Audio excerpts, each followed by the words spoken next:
جو بھی نیک عمل کرے، چاہے مرد ہو چاہے عورت ہو، وَهُوَ مُؤْمِنٌ، ہو وہ مومن، فَلَنُحْيِيَنَّهُ حَيَاةً طَيِّبَةً،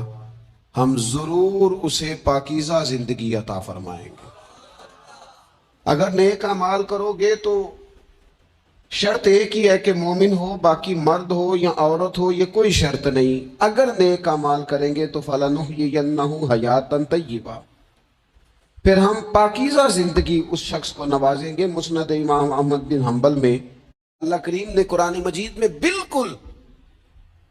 اس عنوان کو بیان کیا، فرمایا وَمَا أَصَابَكُم مِّن مُّصِيبَةٍ فَبِمَا كَسَبَتْ أَيْدِيكُمْ وَيَعْفُو عَن كَثِيرٍ، فرمایا تمہیں جو بھی مصیبت پہنچتی ہے وہ تمہارے ہاتھوں کے کمائے ہوئے اعمال کی وجہ سے پہنچتی ہے۔ وَيَعْفُو عَن كَثِيرٍ، اور بہت کچھ تو وہ معاف فرما دیتا ہے۔ کچھ اعمال کی سزا تمہیں ملتی ہے، زیادہ باتیں تو مالک مہربان ہے، اپنے فضل سے معاف فرما دیتا ہے۔ اپنی زندگی میں اعمال حسنہ سے اپنے آپ کو آراستہ کریں۔ آپ یقین کریں، ہم جو خیر کا عمل کرتے ہیں تو وہ ہماری زندگی میں بڑے اثرات ڈال کے جاتا ہے۔ یہ جو شر ہوتا ہے اس کا نقصان صرف سامنے والے کو نہیں ہوتا، یہ شر جب پھیلتا ہے تو وہ ہمارے گھروں کو بھی لپیٹ میں لے لیتا ہے۔ معاذ اللہ یہ شر جب پھیلتا ہے تو پھیلانے والے کو بھی اپنی لپیٹ میں لے لیتا ہے۔ جب لوگ آگ جلاتے ہیں پھر یہ تو نہیں نہ ہوتا کہ آگ یہ دیکھتی ہے کہ میں نے اس شخص کو تپش دینی ہے اور اس کو نہیں دینی، وہ تو برابر جلاتی ہے، تو برابر نقصان کرتی ہے، وہ تو برابر لوگوں کی طبیعتوں کے اندر اندھیرا کرتی ہے۔ تو اعمال پر غور کریں، زندگی میں غور کریں۔ حضرت ابو ہریرہ رضی اللہ تعالیٰ عنہ سے مروی حدیث موجود ہے، نبی اکرم صلی اللہ تعالیٰ علیہ وسلم نے ارشاد فرمایا کہ رب کریم فرماتا ہے اگر میرے بندے کرے میری فرما برداری تو میں رات کو ان پر بارش برساؤں گا، دن کو سورج طلوع کروں گا، اور کبھی انہیں کڑک کی آواز بھی سنائی نہیں دے گی، آواز بھی کبھی ان کے قریب نہیں آئے گی کڑک کی۔ اگر میری فرما برداری کریں تو میں ان کے لیے آسانیاں کر دوں گا، رحمت ہو جائے گی بندوں۔ ہمارے جو اعمال ہوتے ہیں وہ لازمی طور پر ہماری زندگی پر اثر انداز ہوتے ہیں۔ آپ خود دیکھ لیں، ایسا نہیں ہے کہ ہماری باتیں صرف سامنے والے پر اثر کرتی ہیں، ہماری گفتگو، ہماری بات، ہمارا انداز ہمارے اپنے اوپر بھی اثر انداز ہوتا ہے۔ آپ کوئی کسی کو ہنسانے والی بات کرنا چاہ رہے ہیں اور آپ نے گفتگو چھیڑی ہے، کوئی بات ایسی ہے جس میں کوئی ایسی بات ہے جس میں لوگ ہنسیں گے، کوئی لطیفہ ہے، کچھ ایسا ہے، تو وہ بات ابھی آپ نے سنائی نہیں، ابھی وہ آپ کے ذہن میں ہے، آپ سنانا چاہ رہے ہیں، لیکن اس کو سوچ کر آپ ہنسنا شروع کر دیتے ہیں۔ اور بہت سارے لوگ ایسے ہوتے ہیں جو بات کر ہی نہیں پاتے، ہنس ہنس کے لوٹ پوٹ ہوتے رہتے ہیں۔ بالکل اسی طرح اگر کوئی شخص ایسی بات کرنا لگا ہے جو دکھ والی بات ہے، تکلیف والی ہے، اس کی زندگی کا کوئی کٹھن مرحلہ، تو بات کرنے سے پہلے وہ رو پڑتا ہے، اس سے بات نہیں ہوتی، اس طرح وہ پھوٹ پھوٹ کر تڑپ کر روتا ہے۔ تو اس کا مطلب ہے حالانکہ ابھی بات اس نے کی نہیں، ابھی اس کے ذہن میں ہے، وہ کرنے لگا ہے لیکن رونا پہلے آ گیا۔ معنی یہ ہے کہ ہماری گفتگو کا صرف سامنے والے پر ہی اثر نہیں ہوتا، ہماری باتوں کا ہمارے اپنے اوپر بھی اثر ہوتا ہے۔ زندگی میں جو اعمال بھی ہم کرتے ہیں، جو ہم کہتے ہیں، جو ہم سوچتے ہیں، جس طرح کی زندگی ہم گزارتے ہیں وہ ہمارے اوپر اثر انداز ہوتی اور ہمارے اعمال کو وہ پوری طرح متاثر کرتی۔ اس لیے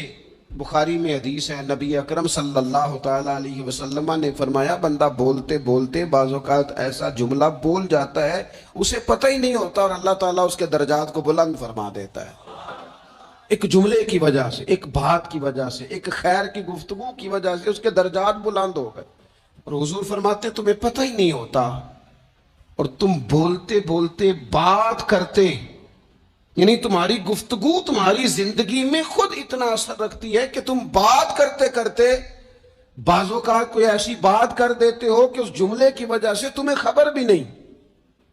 لیکن اس جملے